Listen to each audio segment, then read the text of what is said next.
කොනිචිවා. අද වීඩියෝ එකෙන් අපි කතා කරන්න යන්නේ ගානිපාතයේ අන්තිම කොටස ගැන. මේ වෙනකොට අපි ගානිපාතයේ යමක් අවධාරණය කිරීමට කොහොමද භාවිතා කරන්නේ?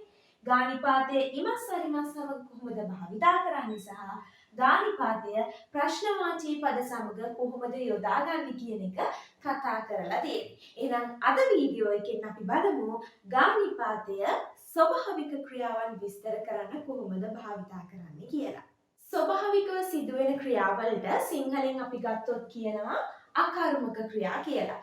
අකර්මක ක්‍රියා කියලා කියන්නේ කිසියම් පුද්ගලයෙකු මැදිහත් නොවි ඉබේ සිදුවෙන ක්‍රියාවන් වලට. ඒ කියන්නේ කිසිදු කෙනෙක් මැදිහත් වෙන්නේ නැතුව ඉබේම වෙන දේවල් වලට අපි කියනවා අකර්මක ක්‍රියා කියලා.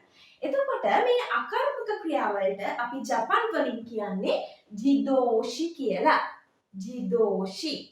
ඔයාලට වෙනම පාඩමකින් තදෝෂි ජිදෝෂි කියලා ඉගෙන ගන්න තියෙනවා. මේ පාඩමේදී අපි කතා කරන්නේ ස්වභාවික ක්‍රියාවන් එක්ක ගානිපාතය කොහොමද භාවිතා කරන්නේ කියලානේ. එතකොට ජිදෝෂි ඒ කියන්නේ කිසියම් පුද්ගලයෙකු මැදිහත් නොවි ඉබේ සිදුවන ක්‍රියාවත් එක්ක ගානිපාතය අපිට භාවිතා කරන්න පුළුවන්. දැන් ඉබේ සිදුවන ක්‍රියා මොනවද තියෙන්නේ? අපි සිංහලෙන් කිව්වොත් මොනවද? වැස්ස වහිනවා, අකුණු ගහනවා, ගඟ පිටාර ගලනවා, මල් පිපෙනවා, ඉර පායනවා, ඔය වගේ හැම දෙයක්ම කිසිදු කෙනෙක් මැදිහත් වෙන්නේ නැතුව ඉබේම සිදුවෙන ක්‍රියාවන් ටිකක් තමයි ඔය මම කිව්වේ. එතකොට ඉබේ සිදුවන ක්‍රියාවන් වලට අපිට දැන් ගානිපාතය දාන්න පුළුවන් කියලා දන්නවා. හැබැයි කොහොමද ඒක දාන්නේ කියලා අපි දන්නේ නැහැ. දැන් අපි බලමු කොහොමද මෙන්න මේ වගේ ස්වභාවිකව සිදුවන ක්‍රියාත් එක්ක ගානිපාතය භාවිතා කරන්නේ කියලා. මම මෙතන ස්වභාවික සිදුවන ක්‍රියාවන් කිහිපයක් ලියලා තියෙනවා. ඊටු ටික මම ඩිස්ක්‍රිප්ෂන් එකේ දාන්න. ඒකෙන් බලාගෙන ඔයාලට නෝට් එකක් හදාගන්න පුළුවන්. මම මෙතන ලියලා තියෙනවා වැස්ස, සුළඟ, මල්. ඒවට අදාළ ක්‍රියාපද ටිකකුත් තියෙනවා. වැස්ස වහිනවා, වැස්ස පායනවා, සුළඟ හමනවා, මල් පිපෙනවා, මල් පරවෙනවා කියන ටික. එතකොට මෙතන මේ තියෙන මේ verbs ටික ගත්තහම මේ දේවල් ටික ගත්තහම මේවා කිසිම කෙනෙක් මැදිහත් වෙන්නේ නැතුව වෙන දේවල්නේ. ස්වභාවිකව ස්වභාව ධර්මය විසින් කරන දේවල් ටිකක් තමයි මේ තියෙන්නේ. එතකොට පුද්ගලයෙක් මේවට මැදිහත් වෙන්නේ නැහැ කියලා ඔයාලට ඒක තේරෙනවා. එතකොට මෙන්න මේ කියන ස්වභාවික ක්‍රියාවන් එක අපිට ගානිපාතය භාවිතා කරන්න පුළුවන්. මම මෙතන ලියලා තියෙනවා රේ එකක්. උදාහරණ වාක්‍යයක්. අපි බලමු මේ වාක්‍ය කොහොමද ලියන්නේ කියලා. අන්න එතකොට ඔයාලට අවබෝධයක් එයි කොහොමද ස්වභාවික ක්‍රියාවන් එක්ක ගානිපාතය භාවිතා කරන්නේ කියලා. අපි දැන් බලමු මේ වාක්‍ය කොහොමද ලියන්නේ කියලා. ගඟට අපි කියනවා කවා කියලා. කවා කියලා. කවා. පිටාර ගලනවට අපි කියනවා අබුරෙමස් කියලා.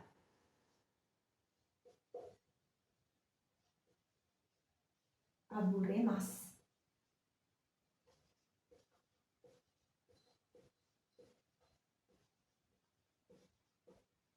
එහෙනම් ගඟ පිටාර ගලන එකට පුද්ගලයෙක් මැදිහත් වෙන්නේ නැහැ. අන්න ඒ හින්දා ක්‍රියාපදයට කලින් සහ නාමපදයට පස්සේ අපිට දාන්න පුළුවන් ගා කියන පාටිකල් එක. ගානිපාතය.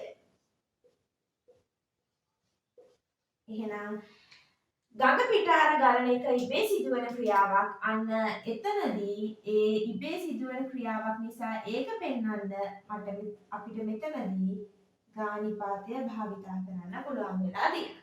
අපි දැන් බලමු මේ වාක්‍ය මෙහෙමම තියෙද්දි අපි තව වාක්‍යයක් බලමු කොහොමද ලියන්නේ කියලා. තව වාක්‍යයක් ගමු. වැස්ස වහිනවා. කොහොමද වැස්ස වහිනවා කියන එක ලියන්නේ? වැස්සට අපි කියනවා අමේ කියලා. අමේ. වහිනවට අපි කියනවා ෆුරිමස් කියලා. ෆුරිමස්. එහෙනම් අමේ ගා ෆුරිමස්. ඒක ඉබේ සිදුවන ක්‍රියාවක්. එහෙනම් ෆුරිමස් වලට කලින් අපිට භාවිතා කරන්න පුළුවන් ගා කියන පාටිකල් එක. Amega furimasu. Amega furimasu. තව එකක් බලමු. මල් පිපෙනවා. මල් පිපෙනවා. මල් පිපෙනවා.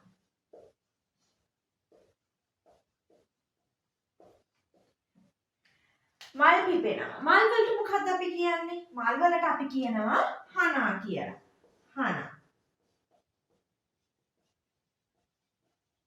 පිපෙනවට අපි කියනවා සකිමස් කියලා. සකිමස්.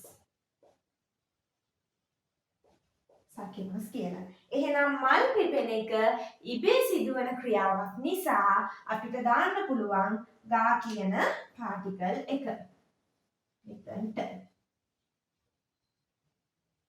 ගා. හනාගා සකිමස්. කවාගා අබුරෙමස් ගඟ පිටාර ගලනවා. අමේගා ෆුරිමස් වැස්ස වහිනවා. හනාගා සකිමස් මල් පිපෙනවා. එතකොට මේ ස්වභාවික ක්‍රියාවන් වෙන්න මොනවා හරි බලපෑමක් තියෙන්න පුළුවන්. ගඟ පිටාර ගලන්න මහ වැස්ස හේතු වෙන්න පුළුවන්. නැත්නම් අහස පැහැදිලි වෙනවා නම් සුළඟ නිසා අහස පැහැදිලි වෙන්න පුළුවන්. ඔය වගේ මොනවා හරි ස්වභාවික ක්‍රියාවක් වෙන්න මොනවා හරි බලපෑමක් තියෙනවා නම් අන්න එතනදී අපිට තව නිපාතයක් එකතු කරන්න වෙනවා. ඒ තමයි දේ කියන නිපාතය. දේ කියන නිපාතය. අපිට භාවිතා කරන්න වෙනවා දේ කියන නිපාතය. ඒ කියන්නේ ඒ දේ වෙන්න හේතු වුණා කියන අදහසින් තමයි අපි දේ නිපාතය භාවිතා කරන්නේ. දේ නිපාතය අපි ඉදිරියට ඉගෙන ගන්නවා. එතකොට දේ නිපාතය සාමාන්‍යයෙන් භාවිතා කරන්නේ යම් දෙයක් කරන්න උපකාරී වෙන පදය හඳුන්වන්න. එතකොට මෙතනදී මේ කියන ක්‍රියාව වෙන්න හේතු වුණා කියලා පෙන්වන්න ඕන නිසා තමයි දේ නිපාතය අපි භාවිතා කරන්නේ. අපි වාක්‍ය ලියලම ඒ ගැන චුට්ටක් කතා කරමු. අපි මහවැස්සට කියනවා ඕ අමේ කියලා. ඕ අමේ. ගඟ පිටාර ගලනවා. මෙතන වාක්‍යයේ විදිහටම තියෙනවා කවාගා අබුරෙමස්. අබුරෙමස්. එහෙනම් මේ කවාගා අබුරෙමස් කියන්නේ ගඟ පිටාර ගලන්න මොකක්ද හේතු උනේ?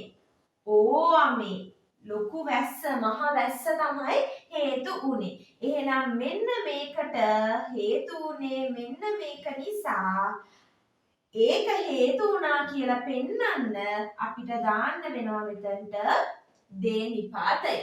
තේරුණාද? ඕවමේ දේ කවාගා අබුරෙමස්. මහ වැස්සෙන් ගඟ පිටාර ගලනවා. ගඟ පිටාර ගලනවා කියන ක්‍රියාපදය වෙන්න හේතු වෙන්නේ මහ වැස්ස. එහෙනම් ඒක හේතු වුණා කියලා පෙන්වන්න ඕන හින්දා අපි මෙතනට දානවා දේ කියන පාටිකල් එක. අපි තව වාක්‍යයක් බලමු. ඊළඟ අපි වාක්‍යයක් බලමු. සුළඟින් අහස පැහැදිලි වෙනවා. ඔන්න එහෙනම් මෙතන තියෙන ක්‍රියාපදය තමයි පැහැදිලි වෙනවා කියන එක. පැහැදිලි වෙන්න මොකක්ද හේතු උනේ? සුළඟ කියන එක. එහෙනම් අපිට මෙන්න මෙයාව පෙන්වන්න දාන්න වෙනවා දේ කියන නිපාතය. අපි දැන් බලමු එහෙනම් මේ වාක්‍ය කොහොමද ලියන්නේ කියලා. සුළඟට අපි කියනවා කසේ කියලා. කසේ.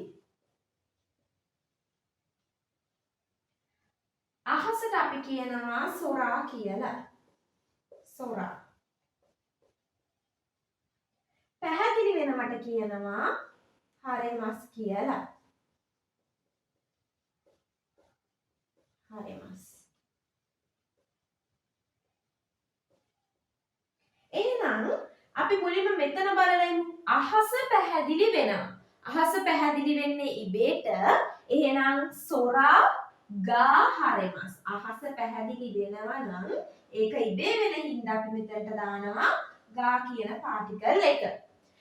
අහස පැහැදිලි වෙන්න හේතු උනේ මොකක්ද? සුළඟ.